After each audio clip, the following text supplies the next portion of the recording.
ഇനി രക്ഷയില്ല.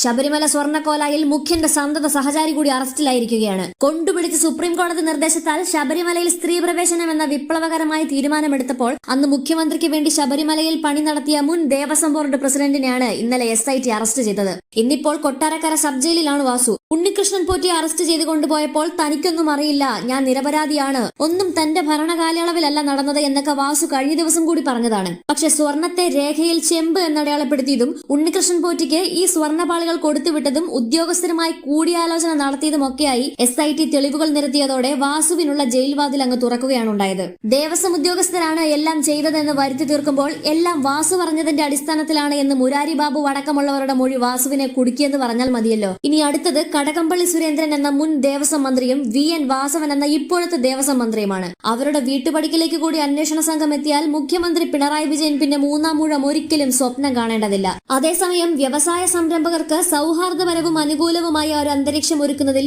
Is of doing business Keralam രാജ്യത്ത് ഒന്നാമതായിരിക്കുന്നു എന്ന് ഡൽഹിയിൽ പോയി പുരസ്കാരം ഏറ്റുവാങ്ങിക്കൊണ്ട് മന്ത്രി രാജീവ് വലിയ നേട്ടത്തെയൊക്കെ എണ്ണി പറഞ്ഞു. എന്നാൽ ശബരിമല സ്വർണ്ണക്കൊള്ളയ്ക്ക് കൂട്ടുനിന്ന സർക്കാരിന്റെ ഒരു നേട്ടത്തെയും ജനം കണ്ടില്ല. ഇതോടെ നേടിയ റെക്കോർഡും കൂടി വെള്ളത്തിലകന്ന കാഴ്ചയാണ് ഇപ്പോൾ കാണാനാവുന്നത്. അതിന് കാരണം CPMന്റെ ഉറ്റ തോഴനായ വാസുവിന്റെ അറസ്റ്റ് തന്നെയാണ്. കാരണം 27ാമത്തെ വയസ്സിൽ CPMന്റെ സ്ഥാനാർത്ഥിയായി നിന്നുകൊണ്ട് കുളക്കട പഞ്ചായത്ത് പ്രസിഡന്റായ അഭിഭാഷകൻ കൂടിയാണ് N വാസു. അതുകൊണ്ടാണ് ഇത്രയും നാൾ യാതൊരു കൂസലും കൂടാതെ CPM ഞങ്ങളൊന്നും ചെയ്തിട്ടില്ല എന്ന് പറഞ്ഞത്. എന്നാൽ ഇതേ CPMന്റെ ഒത്താശയോടെ പരിപൂർണൻ കമ്മീഷന്റെ നിർദ്ദേശം മറികടന്നുകൊണ്ട് 2 തവണയാണ് വാസുവിനെ CPM ദേവസ്വം കമ്മീഷണർ ആക്കിയത്.